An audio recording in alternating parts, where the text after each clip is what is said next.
downward slope. 7 today, 6 in January. Pretty soon it'll be back to the 2% we're supposed to have, Hope according springs to the Federal eternal. Reserve. Yeah. Yes, and I think that's just a little too Pollyanna-ish. Well, you go through a number of factors, but before we get to that, let me just start with the Consumer Price Index, CPI, just to kind of level set. Is that an accurate gauge to begin with of where prices are headed? Well, it's the best we've got, and we depend on the Bureau of Labor Statistics to track hundreds, thousands of different things, the price of cottage cheese, the price of a movie ticket, and to add it all up and to weight it the right way. That's a tricky business right Yeah. there because people's market baskets change over time. That gets complicated. And it's also complicated because quality changes. You really can't compare today's iPhone with the iPhone of 5 years ago. Yeah. If you did, oh, you'd go crazy saying that today's iPhone has 5 times as many transistors in it. At any rate, the BLS does a very credible job, except on one thing. What? That, I think, is the cost of housing. Mm. And the reason that they struggle with this cost of housing is that it isn't simple. You can't just take the price of homes, which kind of shoot up during a pandemic boom, and don't necessarily represent an increase in the cost of living in a house. But whatever they're doing, I think they're undercounting it.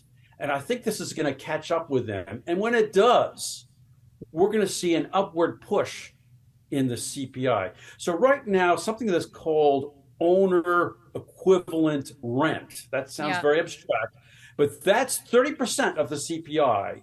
And what they're trying to do is say, if you own your home, which a lot of people do, then your cost of living includes what it means to live in that house. Yep. So you bought the house, you make mortgage payments, you got to pay to fix the roof, and you got to pay your property taxes.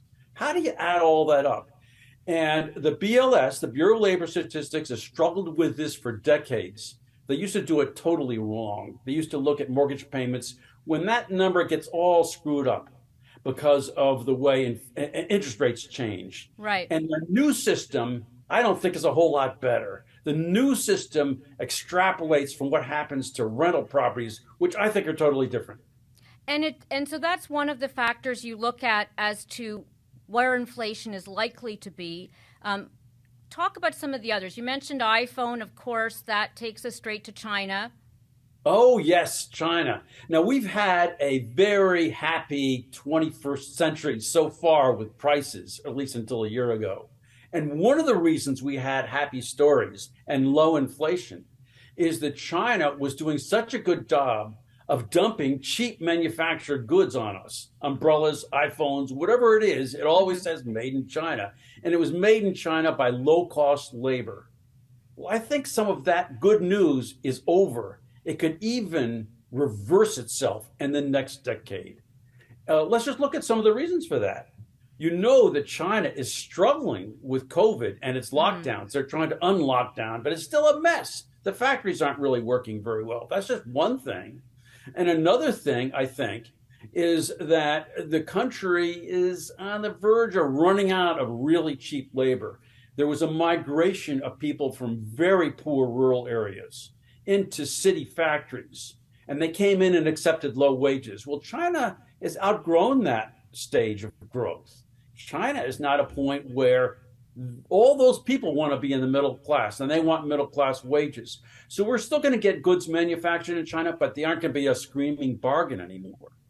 But we can't do labor arbitrage to other markets like Cambodia, Vietnam. Is that also running out as an option? No, that's still very much possible, a possibility.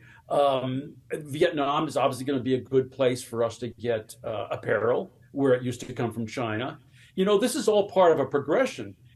50 years ago, the cheap labor and the cheap apparel was coming from Japan. Mm-hmm. Well, Japan migrated out of its post-war poverty into modern developed country economics.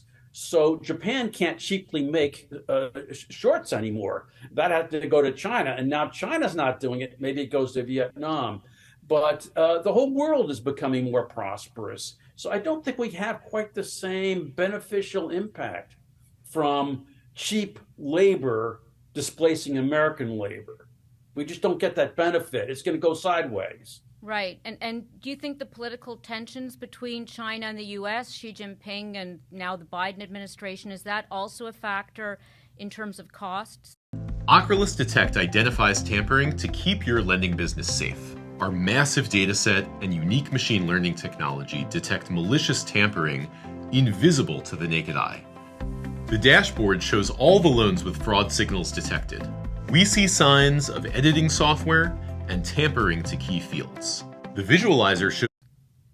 Well, there's two things going on. One is that I think a lot of American manufacturers are having some uneasy feelings about leaving too much of their production in China. So if they have to spend more money to move it to Vietnam or even to Japan or Korea, they're going to have to spend that, and then you're going to see a higher price when you go to Walmart. That's one thing. I think the other thing is that we're seeing a dark side of Xi Jinping. I think of him as not a premier, but as the emperor, kind of Yeah. there for life. And he's taking on entrepreneurs. He's punishing them if they don't toe the line politically. And I think that means that there's going to be more migration of capital and talent out of China. And it's not going to be a great place for Apple or anybody else to do all their manufacturing. They'll do some, but they won't be able to do all of it there the way Apple was until recently. No, one of the things that you mentioned in your piece, which I think there's a lot of debate over, is labor costs and how that may shift during the downturn. You are not optimistic. Well, look around at all of the evidence of staffing shortages. I saw it when I waited for an hour to check one bag at Heathrow. You see it when you go to a restaurant and the service is really slow, and the waiter finally shows up and said, "Sorry, we're short staffed. I have to do twice as many tables tonight." Yeah. There are a lot of places where you're seeing staff shortages. That's an excuse. And I think it's a wrong excuse. It's a wrong economics. What's really happening is that that restaurant or that airline at Heathrow is not paying enough to get all the talent they need in the door. Mm-hmm. And they're eventually going to catch up to that reality. They're going to have to raise their wages. They're going to have to raise their menu prices to cover the wages. They're going to have to raise their airline ticket prices. And there's a lag here. There is a lag between the pandemic, the staffing shortage, and the final acceptance of reality. And the acceptance of reality is going to be higher wages, higher prices. You haven't seen the worst of it, or you haven't seen all of it. By the way, I don't think that the CPI is suddenly going to shoot up from 7 to 9 the way it was last summer. It's coming down.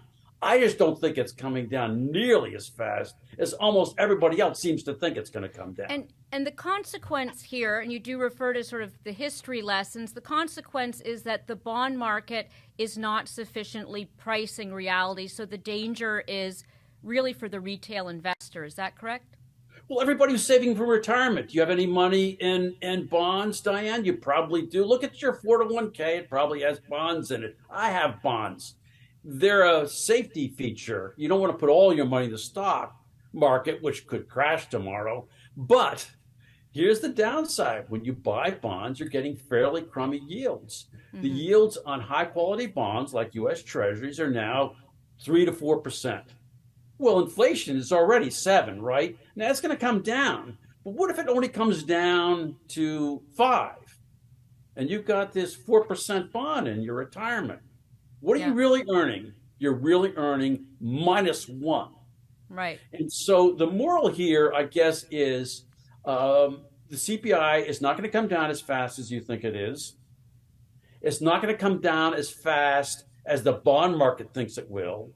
And the bond market's yields, what they're offering you, is not very good compared to inflation over the next 10 years. You're going to get a little bit poorer if you own bonds.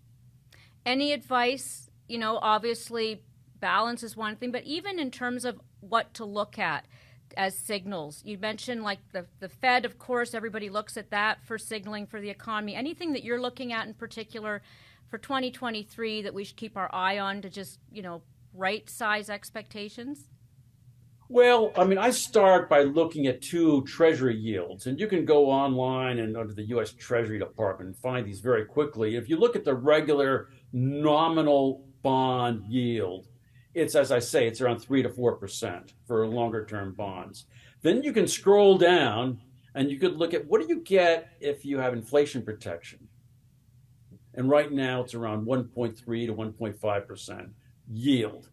And it's the 1.3 to 1.5 that you could get if you bought inflation protected bonds and you want to be conservative in your retirement and you bought those, you could be assured that you'll get your money back and then a little extra. And if you buy the other bonds, which seem to pay more, then I think you're going to be disappointed. Inflation runs at 4%, you get 3.5 in your bonds, you're losing money. So protect yourself. Thanks, Bill. Thank you, Diane.